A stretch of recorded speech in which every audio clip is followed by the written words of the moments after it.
पंहिंजी तकरीर शुरू करण खां अॻु में तव्हांजी ख़िदमत में हिकु इस्लाही हवाले सां ॻाल्हि करणु ज़रूरी पंहिंजे मथां फ़र्ज़ सम्झां थो त अनाउंसमेंट जेॾी महिल थी रही हुई उन वक़्त में अनाउंसमेंट करण वारे पंहिंजे हुस्न ज़न्न जे मुताबिक़ या जज़्बात में अची करे फौरन चयो त बाबा वलियो इब्ने वलियो तव्हांजे साम्हूं वेठो आहे ऐं तव्हां उन ते सुभान अल्लाह चयो। पर मूंखे इहो शरई हवाले सां इहा ॻाल्हि बिल्कुलु दुरुस्त न लॻी, छो त इहो अॼुकल्ह मर्ज़ वञे थो वधंदो ऐं इश्तिहारनि में बि माण्हू पंहिंजे पाण खे पाण वलियो लिखाइनि था ऐं चवणा पसंदि कनि था। हे तव्हां सभनि हज़ारनि जे तादाद में वेठा आहियो, अदा मां इन ॻाल्हि खां बेज़ार आहियां, बरी आहियां। मां त अल्लाह जे वलियनि जे क़दमनि जी ख़ातिब थी पवां तॾहिं मुंहिंजे लाइ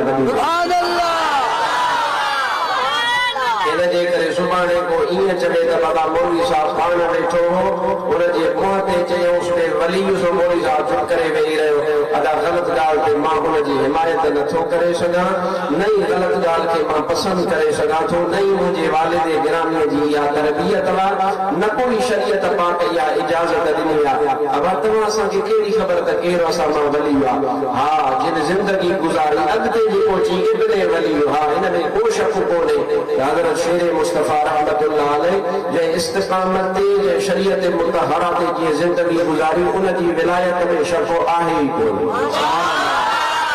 पर असुल मसइलो मां पंहिंजे लाइ थो अर्ज़ कयां, सुभाणे कंहिं ॿिए खे चवां इन खां बहितर आहे त मां पंहिंजी ॻाल्हि करे छॾियां।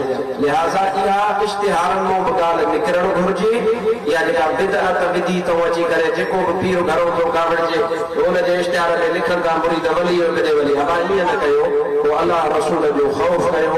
मौलवी बि हक़ सच कोन था चवनि, छो त मौलवियुनि खे बि लक़ब खपनि, पर यार मूंखे लक़बनि जी का ज़रूरत कान्हे।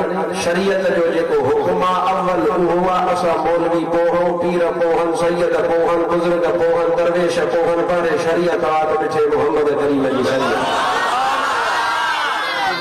मां इहो हक़ जो कलमो तव्हांखे चई छॾियो आहे, जेको ॿुधणु पसंदि करे थो अलाह हुनखे बरकत अता फरमाईंदो। इन खां वधीक मां कुझु कोन थो करे सघां, लिहाज़ा एहतियात कंदा कयूं। वेठल माण्हूअ खे जज़्बे में अची करे चई वली वेठो आहे, ख़ुदा जो ख़ौफ़ कयो, एहतियात कयो। वञनि था मामलात ॾाढो साबित थींदा। अलाह साईं तव्हां असां सभिनी खे अमल जी तौफ़ीक़ अता फरमाए। जेके ख़ुशि थींदा हूंदा उहे ॿिया माण्हू, मां इन शइ ते ख़ुशि कोन थींदुसि ऐं मां तव्हांजी इस्लाह कंदुसि। अलाह तबारक व तआला खां दुआ घुरो त अलाह साईं तव्हां असांखे शरीयत मुतहरा ते इस्तिक़ामत नसीब फरमाए।